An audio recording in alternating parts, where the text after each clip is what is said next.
Hai cuy, welcome back to my channel. Dan kali ini aku mau ngebahas KZ ZSN Pro. Sebetulnya headset ini tuh udah banyak yang review di YouTube ya. Karena banyak permintaan di sini, jadinya aku buat aja reviewnya. Dan langsung aja kita review headsetnya. Kita mulai dari jacknya dulu ya. Dan jacknya sendiri ini sudah gold plated, ada aksen birunya dan ada logo KZ, sudah L-shape, sudah mantep lah untuk jack audionya ya. Dan kita menuju ke kabelnya. Kalau dari segi kabel, dia kabelnya itu kayak dikepang gitu ya modelnya. Ini model apa ya namanya ya? Aku belum tahu pasti nama modelnya ya. Cuman ini mirip kayak Plexton DX6 ya. Setipe yang kayak gini model-modelannya.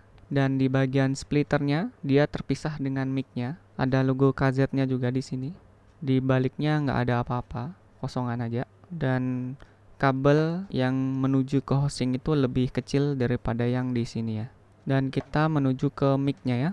Mic-nya polosan kayak gini aja, cuman ada satu tombol di bagian tengah dan mic-nya di bagian belakang yang ada lubangnya ini mic-nya ya. Tombolnya satu biasanya sih untuk play atau pause video dan untuk ngangkat telepon biasanya ya. Nggak ada tombol volume di headset ini. Jadi volumenya itu harus diatur dari HP kalian. Dan kita menuju ke bagian housingnya, kabel yang menuju housingnya dulu ya. Kabelnya itu seperti ini. Ini detachable ya kabelnya ya, bisa dilepas seperti ini. Dan ada lapisan karet di bagian kabel yang menuju housing. Ini memang sengaja melengkung seperti ini biar bisa dipasang ke bagian atas telinga, daun telinga. Ini kan bentukannya mirip kayak telinga juga ya yang ini ya. Dan pakai pin yang seperti ini, pin batang gitu ya. Ngeri-ngeri sedep sih sama pinnya. Kalau salah nyolokin bengkok gitu, mau nggak mau harus beli yang baru. Dan kalau yang aku tahu dari channel Sinfonia Musik, ini tuh yang detachable kayak gini tuh jangan sering dibongkar pasang ya. Dalam artian jangan dicabut, dicabut, colokin. Kalau sekali colok udah colokin aja.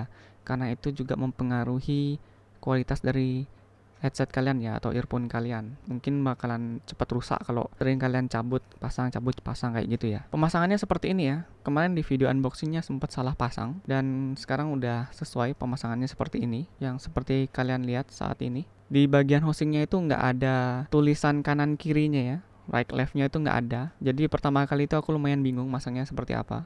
Bagian housingnya nih berasa kayak metal ya. Cuman aku belum tahu pasti ini metal atau cuman plastik yang mirip metal gitu ya. Ada teksturnya seperti ini, bergaris seperti ini. Aksennya aksen-aksen yang tegas gitu ya, berwarna biru. Sebetulnya ada warna lain karena yang ready cuman warna ini, jadinya aku ambil yang ini aja. Dan di bagian housing baliknya yang mau ke nozzle-nya ini dia itu warnanya bening. Ada tulisannya di sini. Tulisannya tulisannya itu ZSN Pro Classic Upgrade gitu ya tulisannya. Seperti ini bagian depannya. Kalau nozzle-nya kita copot, ada warna keemasannya gitu. Jadinya kayak headset mahal gitu loh. Jadi menurutku sih untuk build quality ini udah bagus banget.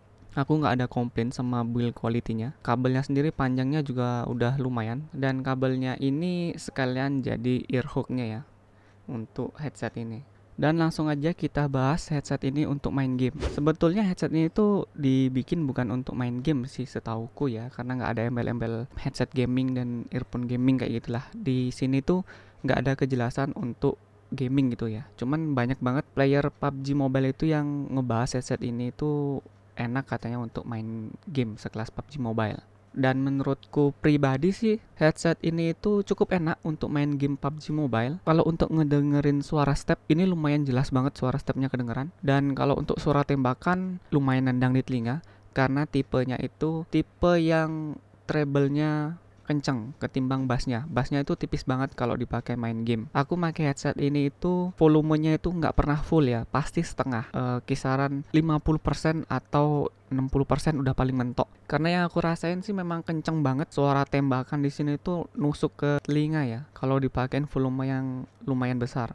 Jadinya aku pasti pakai volume yang 50%. Kalau untuk step atas bawahnya ini kedengeran juga lumayan jelas. Yang pasti kalian harus tahu ya kalau step atas itu bunyinya seperti apa, step bawah itu bunyinya seperti apa. Kalian juga harus paham betul sama tipe-tipe suara kayak gitu ya. Baru kalian bisa ngebedain suaranya itu ada di atas atau di bawah. Dan PUBG Mobile sendiri udah bikin YouTube-nya kok untuk cara ngebedain suara itu ada di sebelah mana dan di sebelah mana. Dan tipe-tipe suaranya seperti apa itu udah ada dijelasin di YouTube-nya PUBG Mobile Indonesia kalau nggak salah ya. Dan kalau kalian suka headset yang ngebass atau kalian itu basshead, headset ini nggak cocok sama kalian karena ini bunyi treble-nya kenceng banget. Bassnya itu sangat tipis kalau dipakai main game. Dan kalau untuk dipakai ngedengerin musik, bassnya itu masih kedengeran ya. Contohnya kalau aku ngedengerin tipe musik yang reggae, itu bunyi bassnya itu masih kedengeran jelas, masih enak kedengerannya. Cuman memang treble-nya itu lebih besar daripada bassnya. Kalau untuk nonton film atau ngedengerin podcast gitu, menurutku headset ini masih oke-oke aja, nggak ada masalah. Dan kalau untuk kenyamanannya saat dipakai main game lama-lama, menurutku pribadi ini masih enak-enak aja dipakai main game 2 jam sampai 4 jam gitu, ini masih enak. Cuman yang jadi kendala itu di bagian nozzle-nya ya. Menurutku nozzle-nya itu terlalu panjang ya. Bagian housing yang di sini tuh nggak nempel ke daun telinga. Jadinya yang nempel itu cuman bagian kabel yang di sini sama nozzle yang masuk ke lubang telinga. Sedangkan housingnya ini menurutku pribadi kayak nggak nyentuh di daun telinga gitu ya, saking panjang di nozzle-nya ini. Menurutku sih agak aneh ya, pertama kali aku nyobain itu,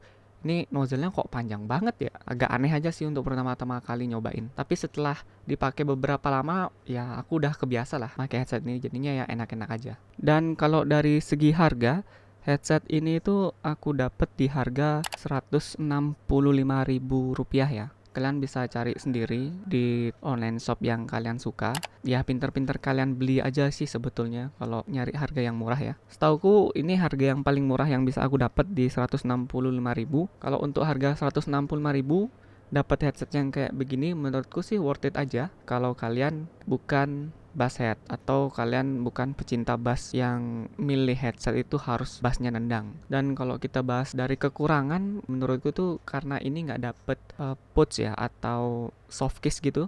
Kalau kalian punya soft case kayak gini kan enak, tinggal kalian taruh di soft case seperti ini, tinggal ditutup dan kalian bisa bawa kemana-mana.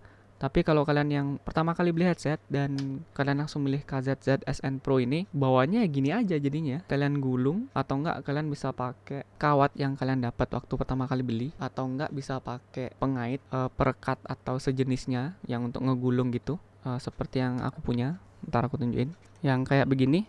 Ya kalau kalian yang punya kayak yang begini bisa kalian pakai. Sebetulnya ini tuh bekas power bank ya.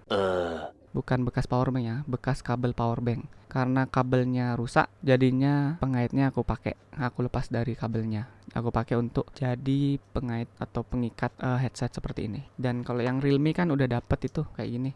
Ini langsung nempel di kabelnya, jadinya enak, langsung digulung gitu aja kalau di Realme. Dan kalau kalian memang nggak punya yang kayak begitu, bisa kalian beli perekat seperti ini. Aku nggak promo ya, ini mereknya Ugreen. Atau kalian bisa yang ini, Vention, ya bisalah kalian beli yang seperti ini untuk ngerapiin kabelnya kalau kalian mau dibawa kemana-mana. Kalau untuk kelebihannya sendiri ya menurutku sih untuk harga 165.000 nih sih worth it aja ya. Kalau kalian suka tipe suara yang lebih ke treble dan nggak begitu suka dengan bass yang kenceng, menurutku ini worth it aja di harga segitu.